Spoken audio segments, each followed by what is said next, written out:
Hey guys. What up, though? Hi, everybody. You okay, Gary? Yeah, I'm good. Okay. All right, Yeah. Gary. What up, everybody? It's the PR Project, episode number 110. 110. Seems like we've done this a few times. That was pretty early that I said the episode Yeah, time yeah. number. It's about I time. feel like I feel like we're getting better and better at the whole like introduction. Hey guys, it's the PR Project. I mean, you're a pro now. You got like 15 shows, Yeah. 7 podcasts, a play, a movie. Ne- Got and, it. Netflix, and Netflix limited a series. Yeah. Hey, that's Netflix limited series. I mean, honestly, bro, if you get on Netflix, I just feel like even if you paid for it, like a lot of those comedians, like they pay for it, like they pay for the whole show and they fill the auditorium and all that. I don't care, man. If you can hit play and I'm on Netflix, you couldn't tell me nothing. I can get you on Tubi. It's close. Hey, I mean, that might be the move, bro. That might be the move, dog. Just start making stuff dropping on Tubi. At least you can say you did it. I mean, that's literally what they're doing out here. You know what I'm saying? Is that really what it is? People just making stuff, dropping it on there? Yeah, they democratizing filmmaking. Is it? I mean, it's a good thing. Yeah. I mean, that's how YouTube. Got off. It's like everybody put whatever you want on. I mean, but I feel like you I feel like it's a difference. I don't know why. I don't know why I feel like it's a negative connotation. No, I'm saying democratizing filmmaking versus democratizing like posting long form content is just a little like two different things. No, I mean early on though, because when YouTube first started, it wasn't long form content. You could only upload like 3 minutes. Oh, okay. Yeah. Man, but you know, what's that guy's name? Ryan Coogler. His first stuff was on Tubi. No. Oh, really? He's like, Gary's like, wow, that's cool. Aaron's like, nah, I don't know about that one. Bro came along. Ryan Coogler came a long. Like, what are we talking about? Ryan Coogler came a long way from Tubi. Hey, I mean, I think some of our future, Hollywood filmmakers will have I started on Tubi story. Yeah. No, I can see that for sure. Instead of saying I started making videos on MTV, it's gonna be I started making movies on Tubi. That's could be it. Yeah. Like I mean, all like our R&B stars for a little while there was like started on Disney, so as Disney characters, and then they ended up being rock stars. Good catch. Yeah, I mean that's basically that's the closest parallel you're gonna get from I mean, imagine like the Sinners version of Tubi though. Oh, it would be awful. The Tubi version of Sinners, I mean. It would be. I don't even like that diabolical word, but it would be diabolical. Oh no, it would be. That's a proper word for it. Hey guys, so I guess we should address the elephant in the room. So this is our last show ever. Wait, there's an elephant in your room? Yeah, it's over there. It's actually sleeping. It's kind of quiet, but it's our last show ever. Did you guys get any like DMs like, oh man, somebody said, why are you quitting? Did you guys get like the misconception of or the misunderstanding of our message? Just one. Just one. I got one too. You got a bunch of followers, bro. We just hang out. Actually, the one I got was on the PR Project site. So yeah, the one I got was from a friend that we all are in a group chat with. Oh, okay. That makes the most sense. Yeah, so it's the last live show.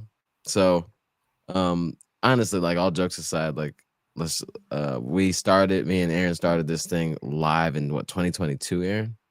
Yep. So we go down memory lane a bit here. Like we started this after me and Aaron we did a training block back in 2021. We ran in Tropic Storm. What's that lady's name? No, it was the black comedian. Wanda. Tropical Storm Wanda came through. We both PR'd that day though, still. And terrible day, but PR'd nonetheless. We came back. We were using hashtag PR Project for that specific training block.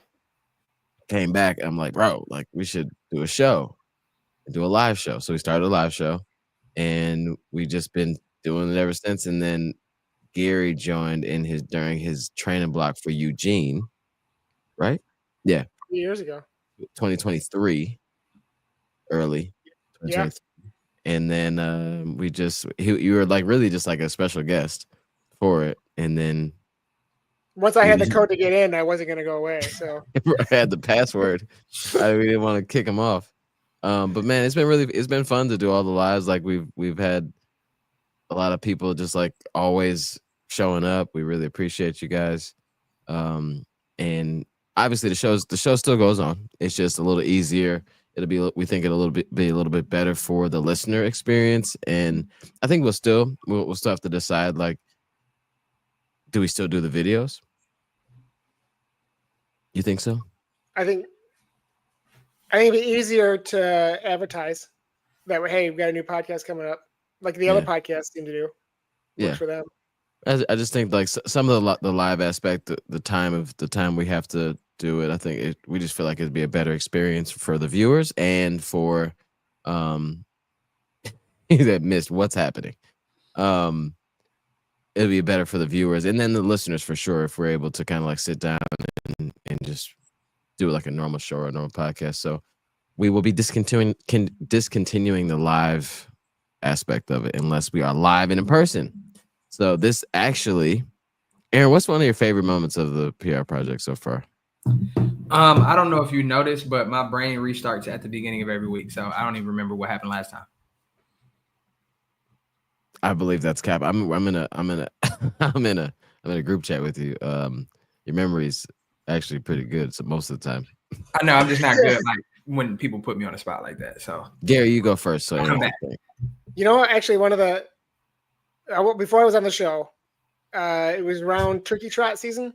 Yeah. And I think you guys are giving away did a discount, 50% discount to Tracksmith. Yeah. Oh wow. Yeah. And I had put into the chat that I had won my division or what have you, like the Masters division at the last turkey trot. And you had, I think Dan Hartman was working for Drew Tracksmith at the time. Drew Hartman. Drew. Anyway, you guys had messaged him, and then I got sent a turkey trot champion like winner shirt from Tracksmith like a few days later. Yeah. After that, yeah. I have no recollection of that whatsoever. So I haven't been able to wear it yet, though, because I haven't won my division since. But it's ready to go. It's ready to go. Bro, step your game up. How many turkey trots has it been? 3, 2 or 3. Oh, what are you doing? Is there like a particular person that shows up every year and just like foils the plan?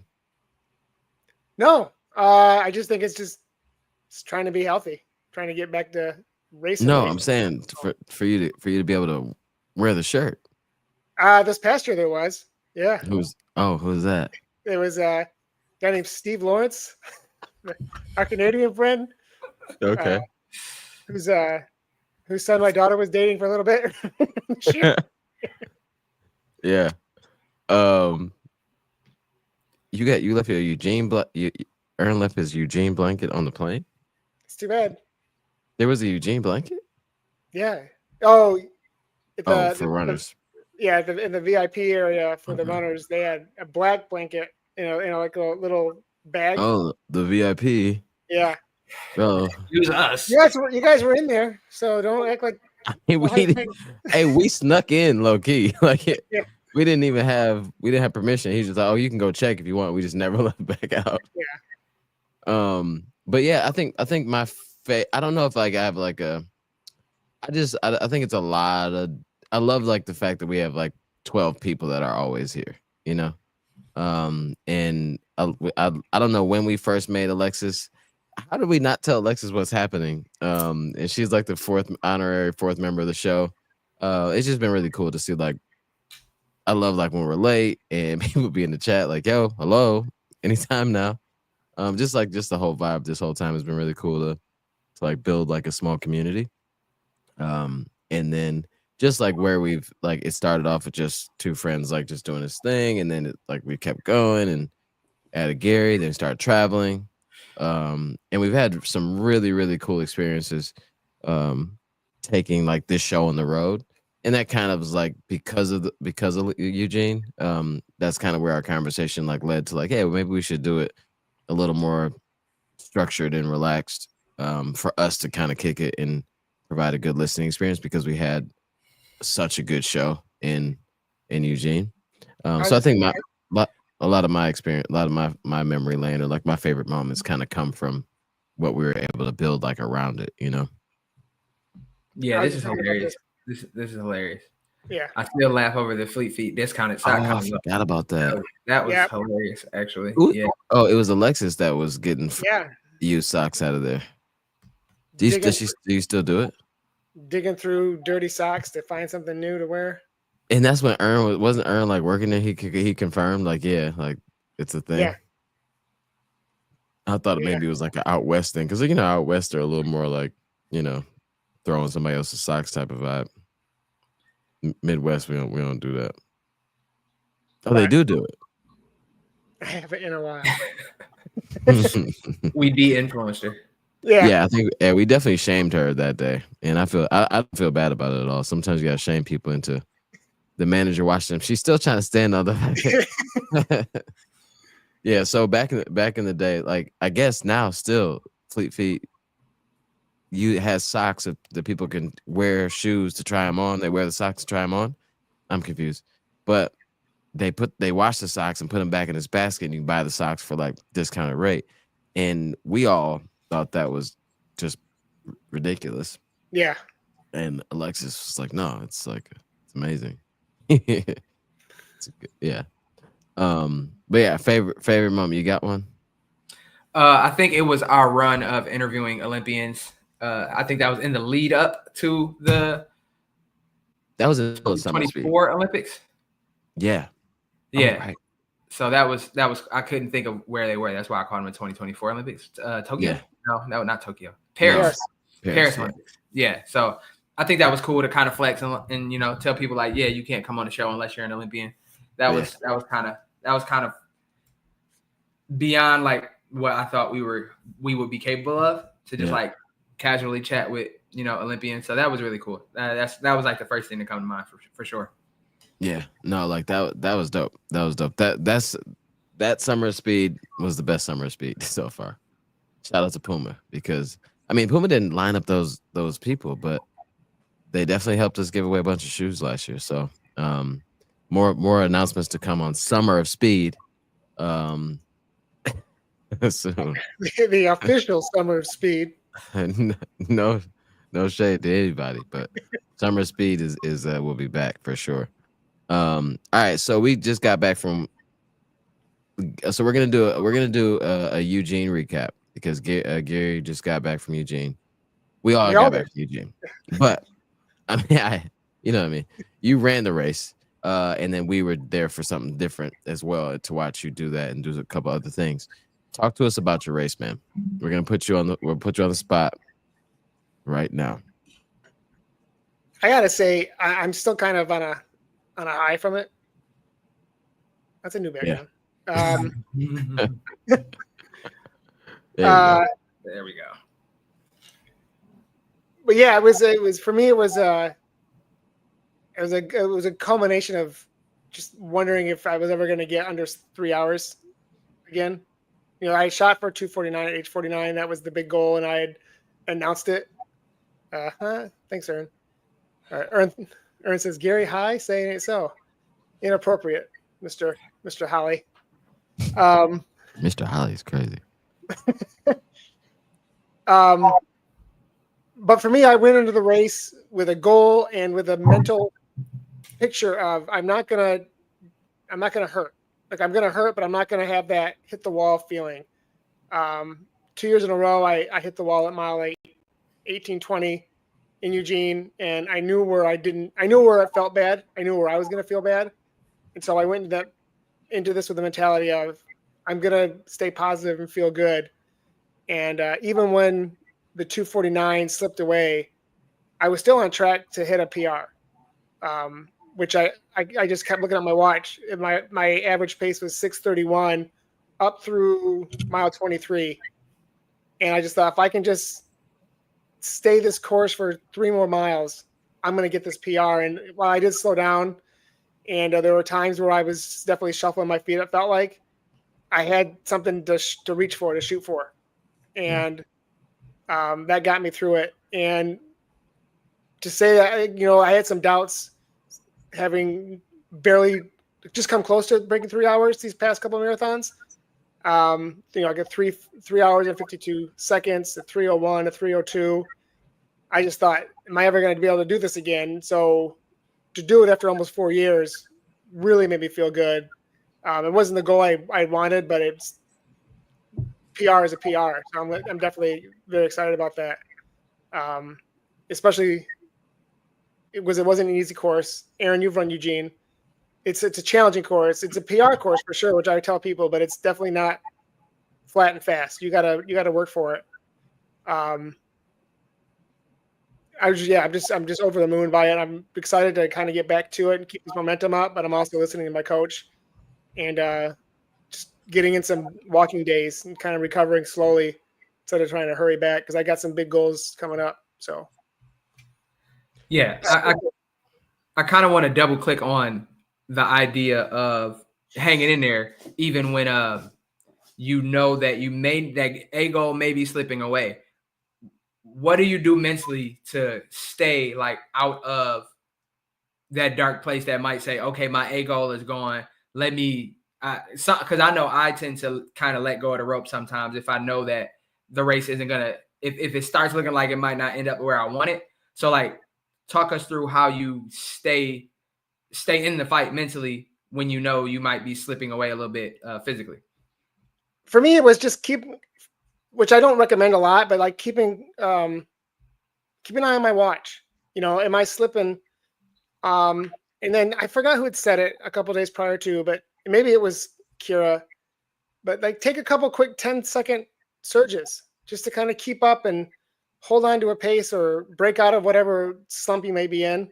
Oh, Melissa. Was it Melissa? Yeah. Yeah, it was. Okay, you're right.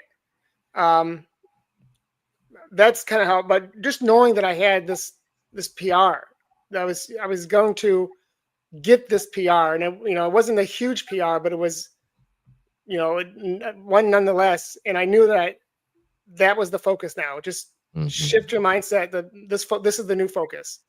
And knowing that you're still going to be happy with a PR, or if that didn't work out, going under sub 3 again was another like positive thing to think about versus, I'm not going to get this. Might as well just cash it in and shuffle my way in, because I just didn't want to feel like that again. I didn't want to feel like that again in Eugene. If it had been a different course, who knows what my mentality would have been. But I knew I just didn't want to shuffle in again on the same, Riverside in Eugene. I just couldn't do it. Say, forget this. Nah, I feel that. And what like, but when you finish the race, one of the things that like we've all gone for a goal and then missed the goal by a little bit or whatever, and still had a good race, but then it's a little difficult sometimes to see past the fact that you didn't do what you wanted to do originally. Yeah. But as soon as I saw you, even like when you came around the corner and we saw you with like a half mile or whatever left, you look like you were still in good spirits and you're still moving well. And then we saw you at the end, you missed your goal by some minutes, but you're like, no, I'm happy it's a PR. And I was just really happy for you that you were like, that you seemed happy about it, Yeah. I don't really have a question either, but I appreciated like that you were able to see that you had a really good day still. Yeah. Though I will say the video you took like right as I'm going into the stadium, I didn't look smooth at all. My shoulders are all cramped up. But I felt like it's like looking at the Tin Man from Wizard of Oz, which is a callback from 2 weeks ago. Just yeah.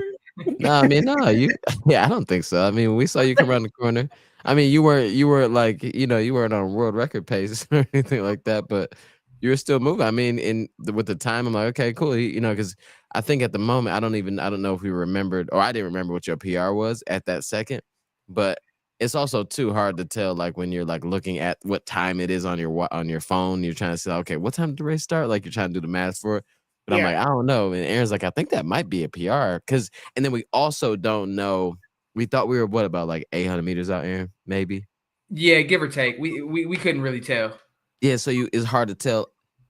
Yeah, no, we probably were a little more than that because We 200 were. meters on a track, right? Like, but we And were then all the way another down. 200 probably to get to the track. So yeah, we Yeah. were probably I, a Yeah. I little. bet you, I bet you 800 makes Maybe sense. 1,000, Yeah. maybe, but like we didn't know like time wise, like we weren't close enough to go like, oh, he definitely got this time. You know what I'm saying?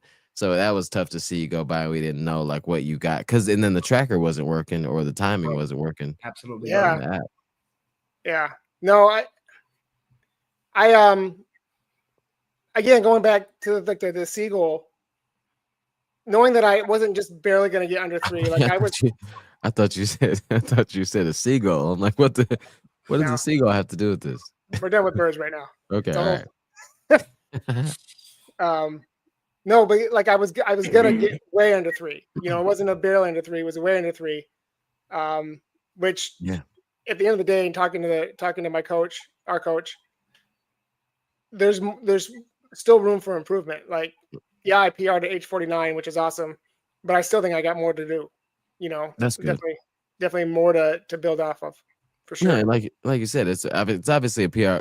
I mean, I think not any course, but I mean most courses are PRable if they're not just like just terrible, But it is a difficult course, and you do have to work for your PR if you're going to get one for sure. And you did though, and Yeah. you ran it smart, looking at your splits. You did everything you needed to do. You held on when you needed to hold on, which you should be proud. Speaking of holding on, I think I told you guys a story. At the beginning of the race in the corral, I was talking to the 255 pacer, which is rare at a marathon to have a pacer below 3 hours. Mm-hmm. And I was like, "Hey, what's your plan here? Let me know. Maybe I'll hang with you guys for a bit." And he said, "Hey, can you do me a favor?" And he was in a plastic trash bag already. Oh, man. And I noticed he had like a milk jug in his hand. It wasn't raining. It was a beautiful, nice, cold, crisp autumn field day. And he goes, "Can you hold the sign for me? I have to go to the bathroom real quick." And he uses the bottle to relieve himself, cover it in the plastic bag. And I'm just standing there like, he just held eye contact with you the whole time he did it. Just a pure alpha move. Yeah. You about to live with this, brother. But then he took the trash bag off, and wrapped the bottle. I closed the bottle, wrapped it up in the trash bag. So now my thought is, well, where are you going to put that? It wasn't like there was trash cans lined up around the course. What do you do with it? Again, and as you know, that whole it's super crowded. Like it's not like you can get to the side of the street and like casually, throw your pee bottle. A Molotov cocktail over there. So and then they took off so fast that I didn't even see what happened to the bottle. But I was like, that's insane. I mean, I thought seeing a llama on the side of the start was insane. And then this guy's literally like, "Can you hold my sign so I can pee in this crowd?" And then hold on to this pee bottle with my trash bag for I don't know how long. Like, did he? Hey, can you guys just pass this along to the side of the street? I have no idea what happened with that. So, question: had he taken off and not got the sign back, you would have had to be the pacer. How long would you have held the 255 pacer sign before you chucked it? Oh, not very long at all. He would have turned into a javelin guy. Was the sign heavy?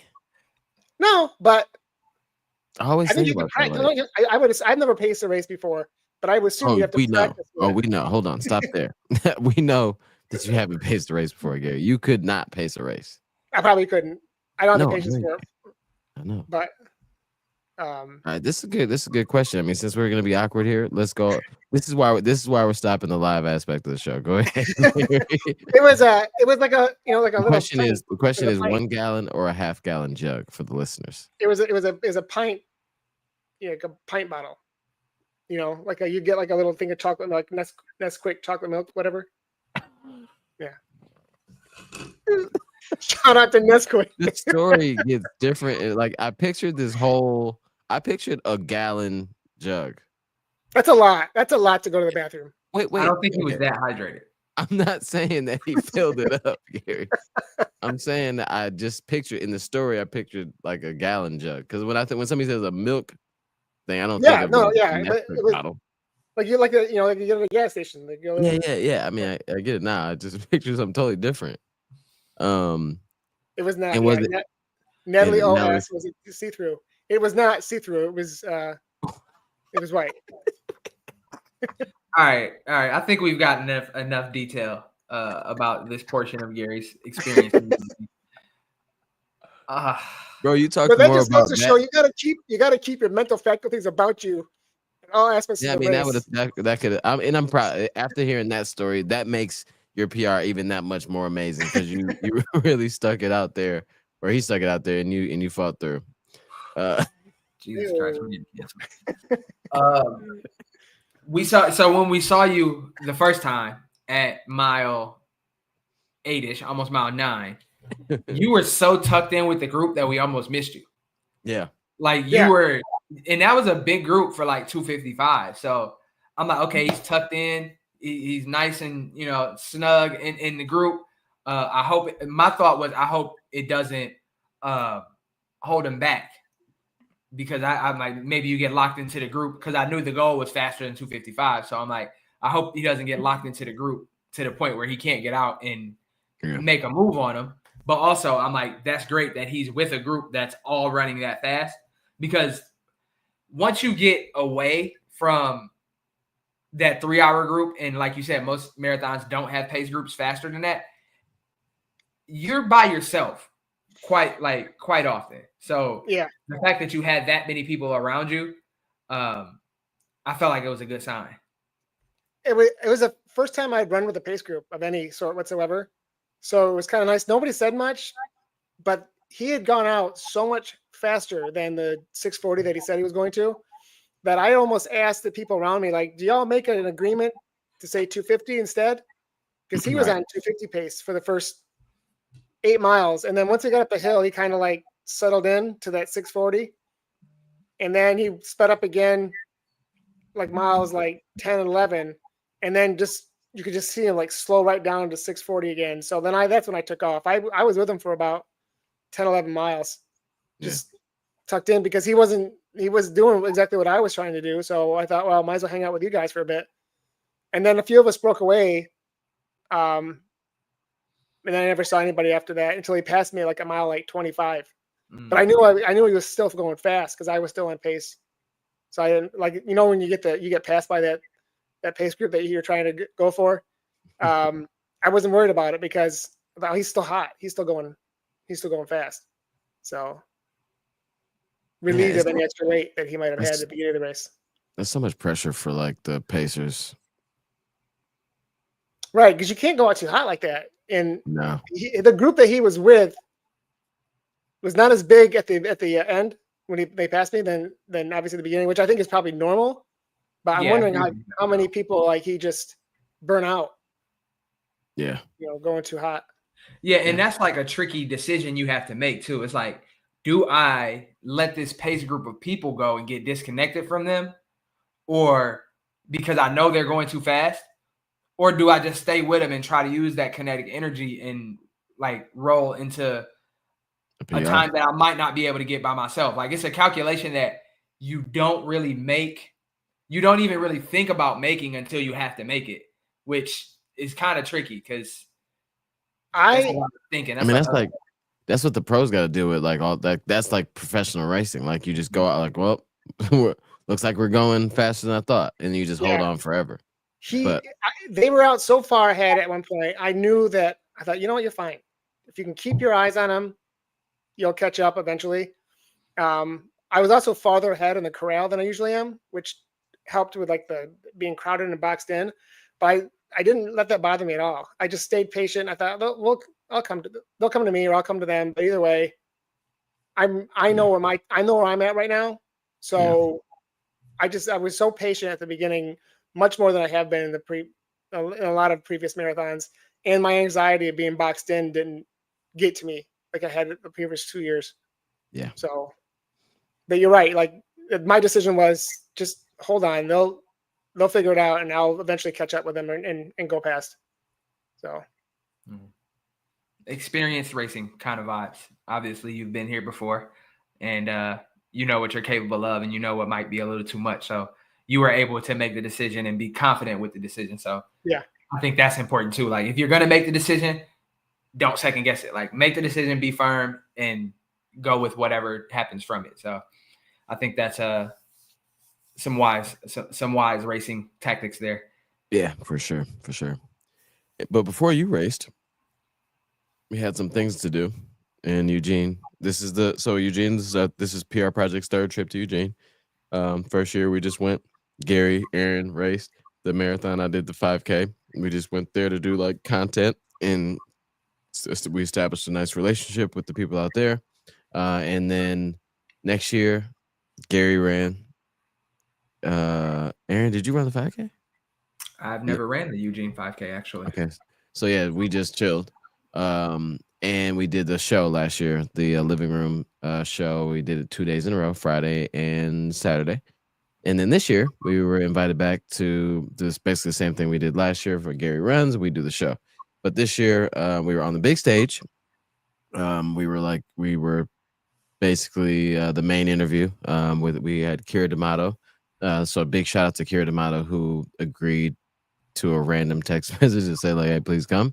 And she said yes, and it was really cool to have her out there. People love seeing her, and she's a really good guest, and she's fun. But right before that, we did the official Eugene Shakeout, Marathon Shakeout, and Kira came to that as well. But we were expecting, or Eugene Marathon was expecting maybe, 100, 150, maybe, we turned this corner and started making announcements, stuff like that. I've been thinking about it. It was 300 people for sure. it was. We gave away 140 of those little tickets, and the amount of people that were around you guys that I saw did not get it or even come close to getting close enough to you to get one. It was so many people. And then if you look at the videos of like the takeoff and the pic, and then the picture we took, it was crazy. So PR Project had a really good weekend in Eugene. The shakeout was amazing. The show was wonderful. So we're definitely on a high as a group. Yeah, and I had not spent that much time with Kira. I think I briefly met her in Orlando for the marathon trials. Yeah. But she is exactly like you think she is online or in other interviews. She's super fun. She can be goofy, but she can, she's still a serious runner who has some really good advice. But she was high-fiving everybody, taking time to take a photo with anybody who asked. I was just super cool to see like, oh, this is really you. Like this is really who the image that you present is who you really are. Yeah. So that was fun. I really appreciated that. Yeah, I think that was definitely my first time spending any amount of, or I think that was my first time meeting Kira. And yeah, you're right. She leading up to, I did a little prep to make sure that I was kind of like familiar with who she was and like her general like vibe. And yeah, she was literally the same person. Maybe even a little quirkier than I expected. Like it in a good way. Like she was a good hang. She was down for everything. Like we just, painted the city red, if you will. Got it. She got a tattoo. She got a tattoo. We had cookies. It was cool. And it's also cool to see someone so high performing in a space with their guard down and just like being themselves and not taking themselves too seriously, not being super above everything. Like she was literally down for whatever. Like when people came up to talk to her, she would chat with them. I heard her talking to people on the shakeout run about pre-race meals, how long it takes to get back to running after a race. Like anytime somebody came up to her with a question or with any, like with praise, with, hey, Kira, thank you for whatever. She was just super gracious and super nice. So yeah, it was just cool to see it up close and get to experience the way she kind of navigates, especially in that space, the visibility that she has. Yeah. And I think it was actually was worried because she raced Boston the week before, the Monday before, so she was with us in Eugene like 4 or 5 days later after that race, and so like leading up to Boston, I'm like, okay, I hope she has a good day, because you don't want anybody. I don't want to have a bad day, period. But then if you don't want to have a bad day and then have to travel and come out to Eugene and be in front of people, but actually, like, I mean, she didn't have the day that she wanted. But it was enough time for her to like kind of like process it all, and then it felt like she came there to relax, and like Yeah. because there is no race coming up, like because if this was 4 weeks before Boston, she wouldn't have been there because like everything's like tunnel vision. But it seemed like it was like perfect timing for her, and it was just an honor to have her there at that time for her, and she seemed like she had a lot of fun, and so did we. Yeah, for sure. Yeah, For sure. yeah. And I thought in terms of like the interview, that was, I think, Aaron, you said it afterwards, like that was probably our best work we've ever done. Yeah. I'm not sure if the audio made it out, but hopefully we can get a little bit. Yeah. Yeah. So the only bad part for everybody, for the people that weren't there, the sound guys, like, yep, everything's we're recording everything, blah blah. They went through the whole spiel. We're gonna give you you'll have everything on everything's recorded. We're gonna give you a disc, whatever. And at the end of it, like, so we did an hour with Kira. We took an hour break and then came back and we did another hour and a half of like some of the the race ambassadors or start line stories. So really, really inspiring stories too. Really good story. Really good We story. talk about that, like. But then at the end, they come up to us like, "Hey, great job, guys. By the way, yeah, we didn't get 16 minutes of the first one, but we got everything else." I'm like, "You mean the first session, like the one with the one lady that was sitting here the whole time?" Like, yeah, we missed the first 16, but we got everything else. I wanted to be like, bro, I like, not that I don't care about it, like that was the main thing, Yeah. But so the first 16 minutes of the Kira interview may not be there. Luckily, we talked for about 5, maybe 3-4 minutes. So we didn't talk about anything important. We just gave out like the secret recipe to KFC chicken and stuff like that. Nothing important. Yeah, and how to PR a race without any training, all that. But that's not, you're not gonna be able to hear that. So, but I think the rest of it was really good though. So I'm still looking forward to dropping it. And then what about who is your favorite, but anything that stands out to you guys for the start line stories interviews? Who stands out to you, or what stories at least? I don't think for me it's stories. I think it was more so kind of like the overarching theme of the importance of community. It seems like everybody that came up there, they had so much like positive things to say about the communities back home that they felt like they were representing. And I think that's really cool because it shows how important having people around you to help you when you're doing well, but also when you're not doing so well, and keep you engaged with the running mindset, I would say. So that was cool just to hear everybody talk about, and it went from literally the Bay Area all the way down to Miami and everywhere in between, that people just spoke so highly of the groups that they ran with and how much life that those groups breathe into them. So I think that was like the one thing that I took away from all of the ambassador interviews was just that community aspect.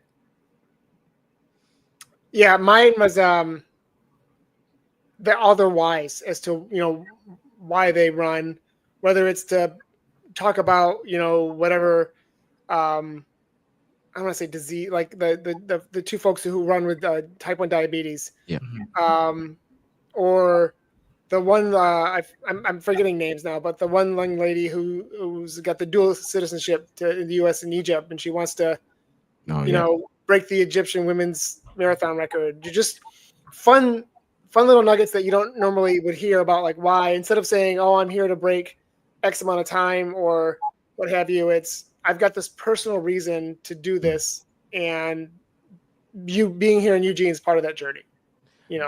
I love the fact that they that Eugene does that period, and because like they're literally like everybody that started the Eugene Marathon or any marathon for that matter, like they have a story of like that got them to that start line, you know? And so for them to make it a point to not just have ambassadors, but like really push their story, take the time to develop the story, share it, give, you know, people the, you know, the spotlight, so to speak, and share it out to all of Eugene's followers, you know, all the Eugene Marathon followers. I think that's really special because it's not just like, hey, share this promo code and we'll make a video and we'll share it.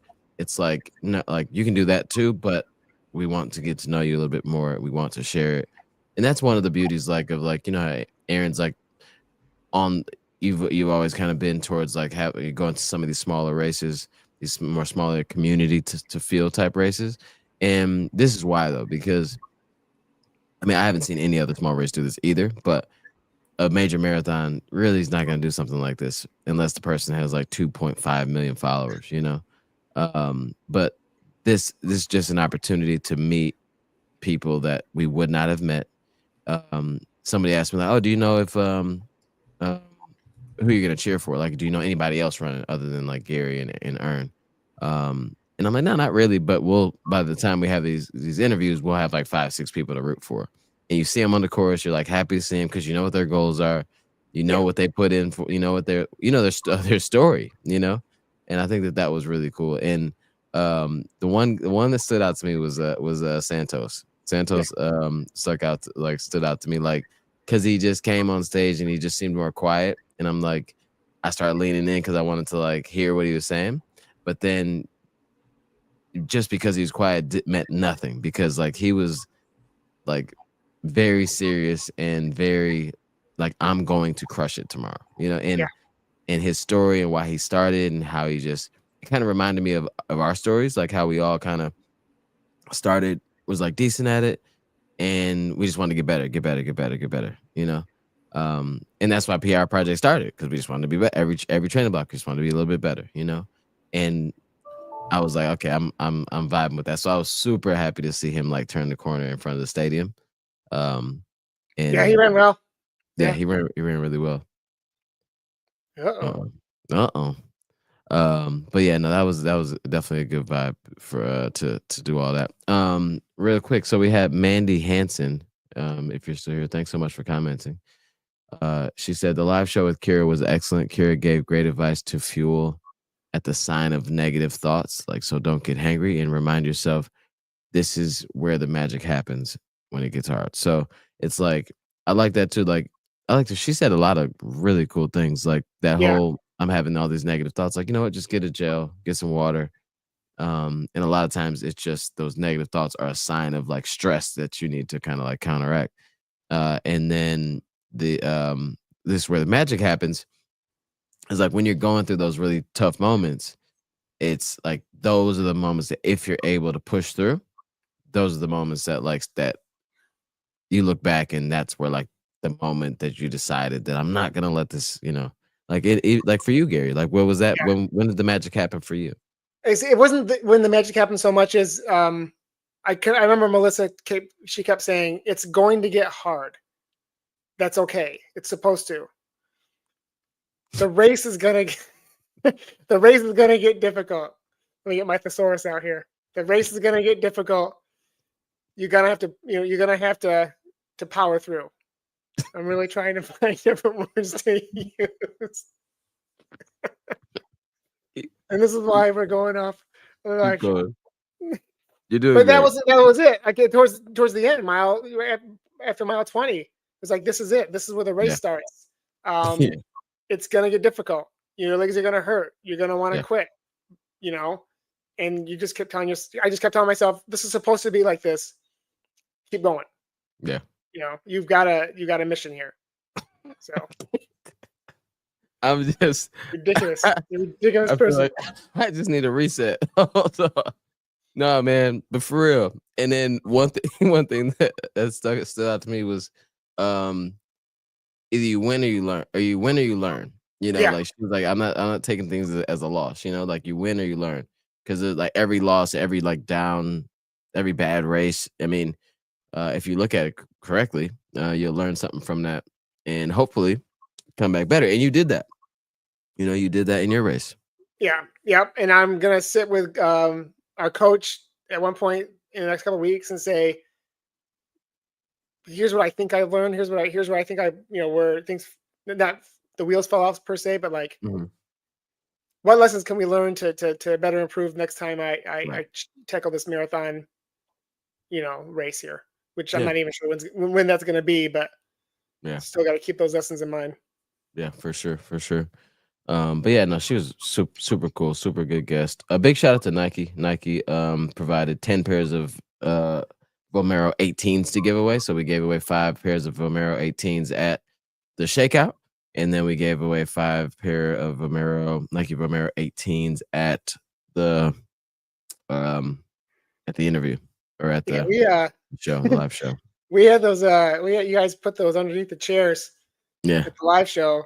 I saw at least one person like lift the chair. Yeah, so we stuck little tickets under the chairs, 5 chairs of the winners.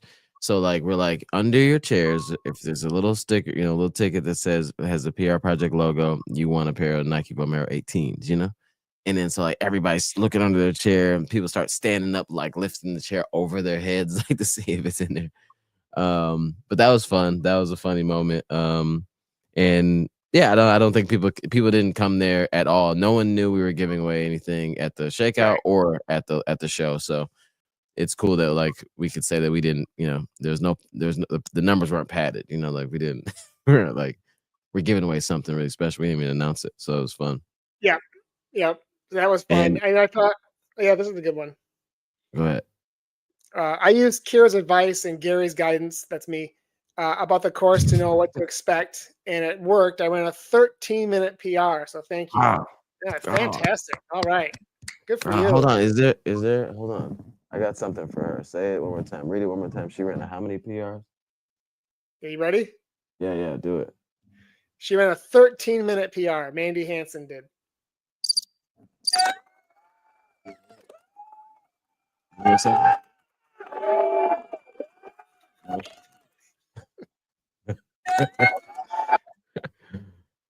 supposed to be a clap. If anybody heard a clap, let me know. If you heard claps, high tech. Tech. Did you hear it? Barely. Oh, I mean, just because you're stupid speakers. Sure. It's just me. Yeah, no. All right. I'm over. I don't, if that was your PR, poo on you, Gary. Poo on you. Mandy, good job. Yeah, it definitely wasn't because of Gary's advice, but of course it was. I'm a Eugene Marathon course expert at this point. Definitely Kira's advice for sure. 3 years in a row. But yeah, no, it was a really great weekend. Big shout out to Eugene for the continued support and the relationship that you allow us to keep building. And I think that's like the biggest compliment though is come back, Yeah.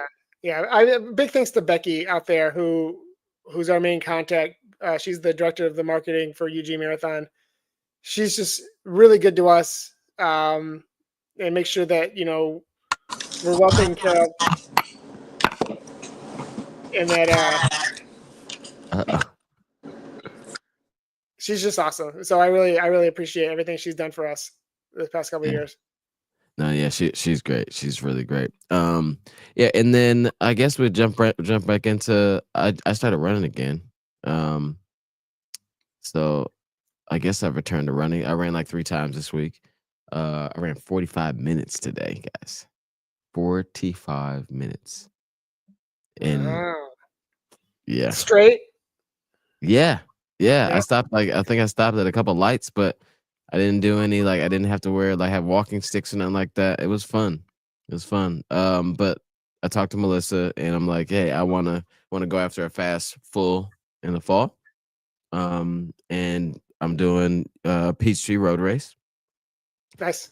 So I'm like, let's get back to doing something. So she's like, okay, sure. And then I got 6 days next week. Like, give me a break, lady. You know, give me a break.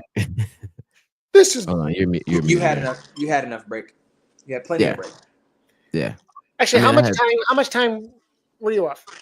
4 weeks. Okay. Yeah, so Gary, I saw the moment where Tommy made the decision that he'd be running a fast full in the fall. Which I one? literally saw. We were standing at mile 8, and he was just watching guys go by. He's like, "Man, I miss running fast." Yeah. And I'm like, "Oh, I already know what that means." Yeah, I That's was like, funny. I literally was like, man, I want to be fast like that. That's funny because at Martian he's like, I don't want to do any of this ever again. No. At Martian, I almost pointed and laughed at all y'all. Like, this is stupid. But I'm like, and then I saw Boston, and I'm like, okay. And then I seen Eugene. I'm like, I want to run. And then because like the half marathon guys were moving, you know, they were floating. So I'm like, I gotta get back out here. Mandy confirmed it was your advice. You gave good warning about the hills, the crowds, and how to break up the course into segments. Okay, there you go, Gary. Good job. Now's the time. Let's open the floor. If you guys have any questions, I mean, this is the last live show. So Yeah.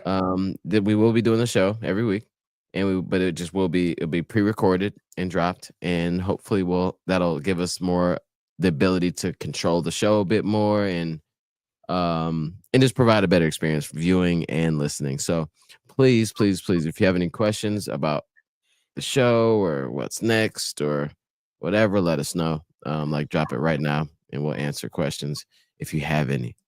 I will Gary, say if you have any you all want to questions? still contribute to the show, come to the.pr.project Instagram page and hit us up with questions or any topics you want us to discuss on the regular podcast. We'll be happy to consider them for sure. Yeah. Okay, yeah. Throw questions in the DMs and all that stuff. But if you have any questions now, let us know.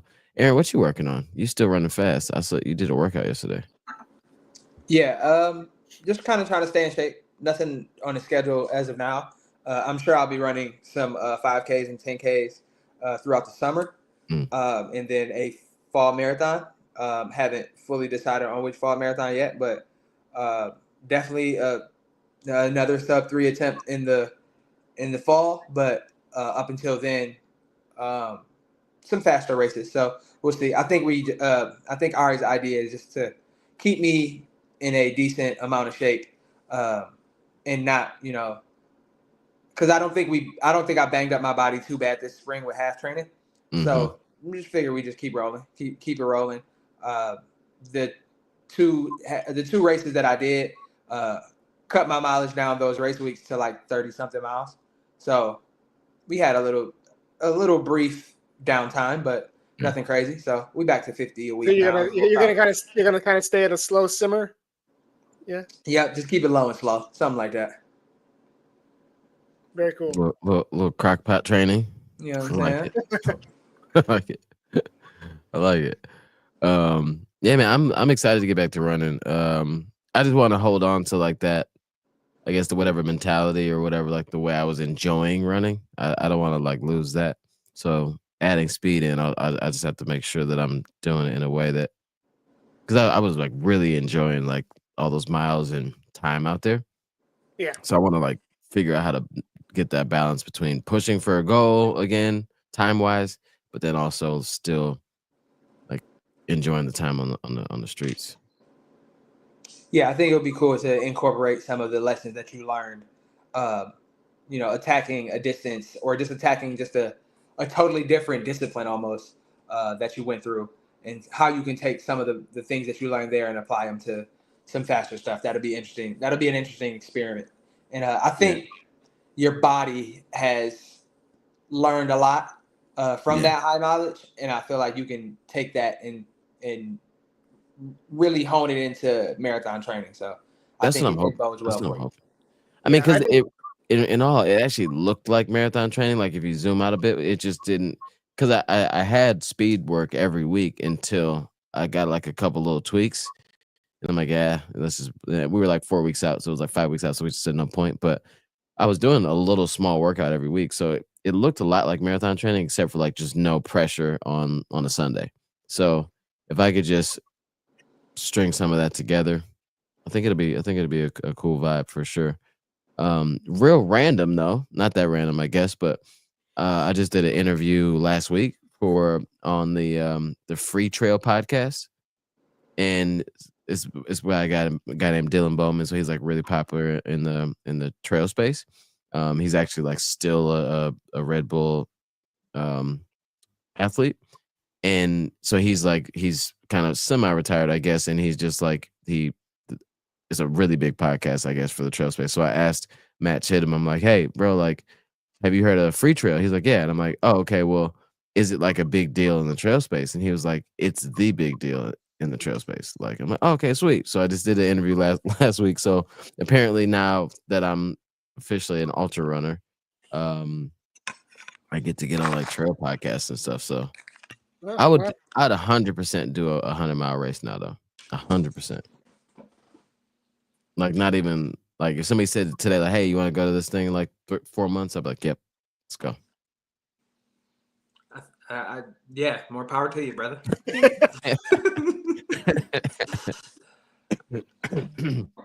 Yeah, but yeah, no, I think it would be fun to do some like actual trail races though, because that wasn't I mean, it had 30 miles of trail. I would do a trail race over a 100-mile race, like a shorter trail race. So you would do like a 50-mile trail race or like a 50K? No, like within like the regular running space. Yeah. Within like like so like a technical 5K on a trail. Yeah. Man, that sounds dangerous. Yeah. On the 5K on a trail sounds so dangerous. Like now that I think about that more and more, I'm actually kind of Bro, I'm not trying to put any bad juju on you, bro, but I don't think you should do it. Well, I don't have plans to do it. I got other plans right now. So yeah. So 5-minute mile, come soon come. Yep. All right. So Alexis said, how are the vegan options at Ultras? I don't know. Don't they usually have quesadillas and top ramen? Probably. I don't know. I mean, I don't know. They got candy, all type of stuff, but yeah. So the vegan options are probably boiled potatoes are like one of the big options. Yeah, I know people like carry boiled potatoes on them. Oh, yeah. Alexis said, I guess y'all have Oreos. Yeah, Oreos are definitely out there. Oreos and like Coca-Cola. Oh my gosh, I could probably run 100 miles so fast if I could just get a bunch of Coca-Cola and Oreos. The amount of sugar coursing through your veins. Caffeine as well. Bound to get. Oh my gosh, bound to crash for sure though. But yeah, man. I think this is I'm excited to see what's up for the show next. We're definitely going to be figuring out something for the summer in some way, some capacity of summer speed. We sort of we'll have an announcement soon for the fall. Something else we're going to be doing again in the fall. Things are looking good for a PR project, and we really appreciate you guys because you're always here and you're always supporting us and you listen to us ramble. And oh snap! Oh, to keep going. Oh boy. But yeah, man. Shout out to you guys for being like super supportive, and you guys are why we do it. Sorry, yeah. Yes, I'm also like trying to like, what's Aaron got going on here? You're trying to set which y'all can't see. Yeah. But there's definitely like some machinations going on behind the scenes here. Yeah. Somehow my Jesus. Oh snap. Somehow my can you hear me? Yeah. Yeah.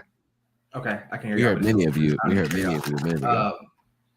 Somehow my laptop died while it was on the charger, so that's what was going on. So some little behind the scenes notice. Oh man. Oh. But I will say, yeah. Thank you for everybody who's ever jumped into the live, left a message in chat, participated in the conversation, because that was the idea of the live, was to give people the opportunity to talk with us, but not only talk with us, but talk with other regulars. Obviously, we have our regulars, and just find somewhere to kind of shoot the breeze about running in a non-threatening environment. A lot of times we go to these group runs and there's people there, but sometimes they don't always mesh with our personalities or whatever. But we just wanted to provide a space for people to come and hang out on a Sunday and talk about hopefully a PR that they just ran, because we've had a lot of those over our 110 episodes. So it's so been many really, PRs. So many PRs over 110. Yeah, so it's really been cool to connect with everybody. Obviously, we aren't going anywhere. We'll still be available, and we still want people to be a part of it. So yeah, like Gary said, send in messages to Instagram. If you're listening on Spotify or on Apple Music and we say something crazy, shoot us a message and we'll talk about it the next week. Like we want to continue to make this as interactive as possible and allow our community to still have a voice on our show. Yeah, especially send in your animal stories, any deer run-ins. I'm dealing with a bird incident right now that I'm not too happy about. Any other sort of, small woodland creature that gets in the way, let us know. I mean, and the amount of animals that we've talked about on this and live. Food. Animals, food. Man, I'm on a ramen streak right now. I had ramen today too. That was actually really good. This new place in Royal Oak. Fire. On the main? Yeah. It's called Genia. Yeah. It was, I forgot what was there, but it's like been 100 things in that one spot. But I'm sitting there today, I'm like, this might be here for a minute, because it got full pretty quick, and it's a big restaurant, but they have a really big bar too. And that's all you really need in Royal Oak, is a nice bar. You're right. But the food was good though. Food was good though. Y'all gotta check it out. I thought every time I run by there when they was building it and it had the name out there, I couldn't help but just think like I thought it was called Junior, like how Birdman called Birdman Junior.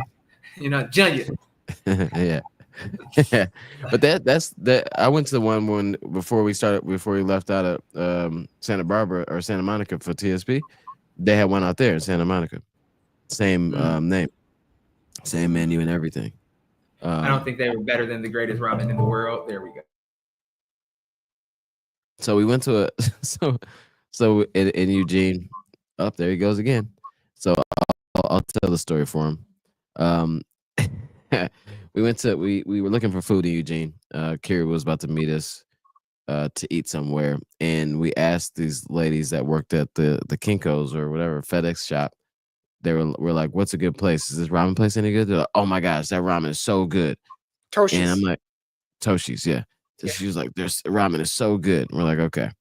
And they're like, the best thing about it is the portion sizes are so, like, the bowl's huge. And we're like, okay, well, that's not normally a good sign for, like, for food. And then then we get there and we're like, Aaron walks in immediately. It was like Aaron did not look pleased with the aesthetic on the walk-in. And then Kira gets out the Uber. She comes inside and she was like, "Yeah, my Uber guy said this is the greatest ramen in the world." And we looked around like, this is not gonna be the best ramen in the world. But I didn't even get ramen because it wasn't. They put butter and everything. Yeah. But who got ramen? Did y'all get ramen? I got ramen. Oh, everybody got ramen, right? Was it good? At least. Yeah, but I don't really know ramen. You know what I mean? Like I have what my kids, would get at the store, which is not the same. Yeah. Which is just a sodium brick of noodles. So sodium brick of noodles is probably the best. I've never heard it described like that, but that's what top ramen is for sure. But I enjoyed it. What was it, Aaron? Like a 1 to 10 ramen? It was solid. I'm also not like a huge ramen guy, so I don't have a lot of points of reference, but I would probably give it like a 7.5. Oh, okay. I will say when we got there, it wasn't empty, but it wasn't super busy. When we left, every table was full. Like, I felt like a lot of the restaurants we went to over the weekend happened that way. Like, we got there early and then the line was at the door when we finished. I mean, that's because we're there, Gary. I get that. I just didn't want to say that out loud, Yeah. when we sat down on stage, there wasn't that many people there, and then all of a sudden they start pouring in. I mean, it's just how we roll, guys. It's how a PR project rolls. But honestly, again, thanks for everything. I don't know why I don't want to like hang up. I feel like we should just linger for like a few hours here. Alexa said, "Gonna miss the lives. Felt very personal and interactive, and really unique." Thank you.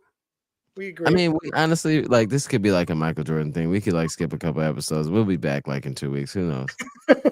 I was thinking that too. I'm like, I don't think we're 100% like wiping the idea of never doing lives again. Like, I don't think that's like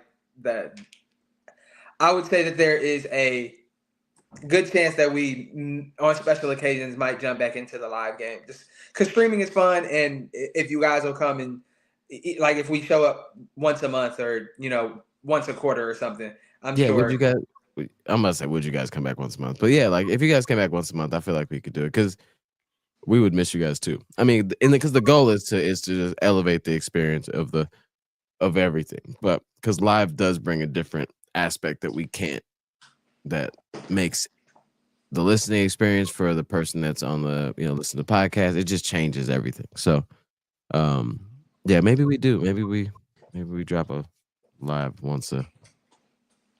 And if you are privy to our schedule, you will be able to catch us live at some point later on this year. I don't know if I don't know if we're going to be sharing that information right now, but if you know what we've done over the last couple of years, there is a reason to believe that we will have some live content coming up at some point this year.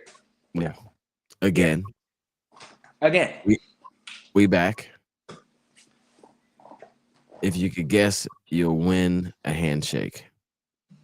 Virtual handshake if you guess what we're going to be doing later this year. But all right, guys. We love it. We love you all. This episode will be airing soon. Then we'll be dropping the Kira D'Amato interview. And then we'll be dropping the live sessions after that. So you'll be getting some PR project content on the podcast platform. So please, if you're here in the live though, please every now and then just click on one of the episodes, let it play while you're cleaning the house or something. If just because we're not doing lives, please tap in on the podcast platforms. We really appreciate you guys and all the support you've been giving us over the last few years. Yeah, and then just shout out and say hi on our Instagrams as well. Yeah, for sure. So we see it. We see you. Yeah, we'll see you guys soon. Peace. Signing off from Starship Enterprises. I'm gonna cry. All right, bye guys. See ya.